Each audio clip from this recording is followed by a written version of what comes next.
faillite du sport professionnel, la crise sanitaire n'est pas la seule coupable. Bonjour Michel Desbordes. Bonjour Jean-Philippe. Je ne sais pas s'il faut parler de faillite, vous allez nous éclairer sur ce point-là. Vous êtes professeur à l'Université Paris-Saclay, faculté des sports, Université Paris-Saclay. Vous êtes co-directeur du Master Sport, Leisure and Event Management de l'Université Paris-Saclay. Je dis faillite parce que c'est quand même l'impression qu'on a quand on ouvre le journal, on se dit ça va très mal quand même. Crise sanitaire, le sport a pris cher. Oui, alors c'est pas la faillite heureusement, mais c'est très très tendu, mais c'est tendu depuis très longtemps. Le grand public l'ignore sans doute, mais c'est vrai que le sport professionnel et notamment le football, il est sur la corde raide financière depuis très longtemps, avec des ratios que n'importe quel professeur de contrôle de gestion ne pourrait pas supporter.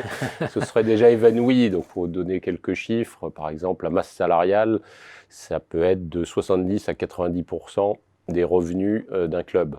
Donc, aucune entreprise classique ne peut supporter ça.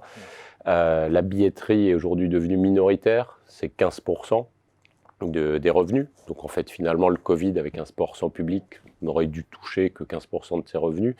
Mais sauf qu'il arrive un moment où ceux qui payent, à savoir les télés et les sponsors, ont peut-être plus envie de passer à la caisse. Et ça a été très très fortement révélé par la situation actuelle.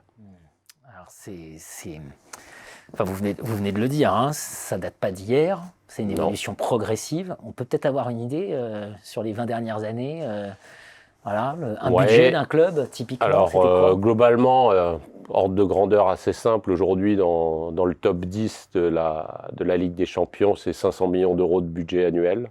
Voilà, c'est simple à retenir. Il y a 20 ans, c'était 60 millions. Donc, c'est x8 en 20 ans. Et malheureusement, les coûts ont plus augmenté que les recettes. En ce qui concerne les salaires des joueurs, on est à pas mal d'endroits sur du plus 100% en 5 ans.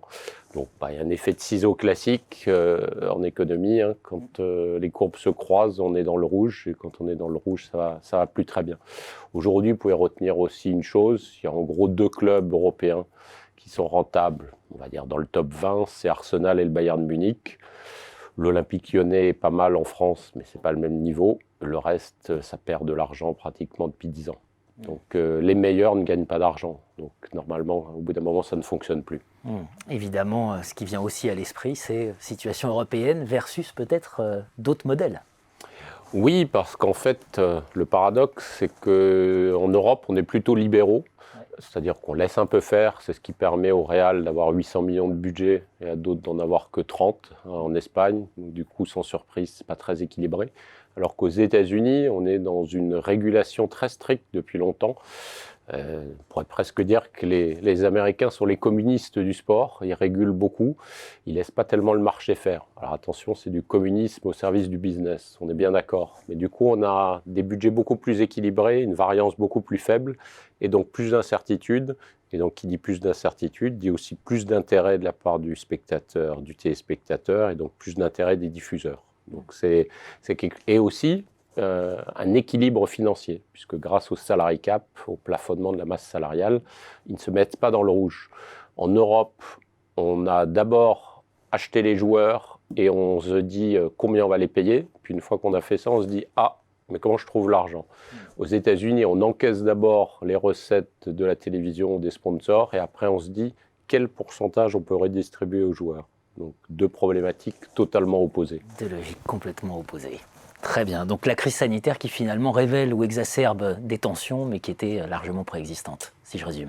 Tout à fait. Et ce qui est dramatique, c'est qu'en avril, quand les clubs, notamment de football, ont commencé à appeler à l'aide, on a découvert qu'ils avaient 15 jours de trésorerie devant eux. C'est-à-dire que si Canal+ ou beIN Sport ne payaient pas le dernier tiers, ils étaient tous en faillite. Mais c'est dramatique. Quelle entreprise sérieuse ou quel ménage qui a un peu les moyens n'a pas plus de 15 jours de trésorerie devant soi. Ça révèle aussi un management qui marche sur la tête depuis des années. Les joueurs ne l'ont pas encore très bien compris, mais concrètement, il faudrait diviser leur salaire par 2. Je veux dire, il suffit de lire un compte de résultats pour se rendre compte de ça.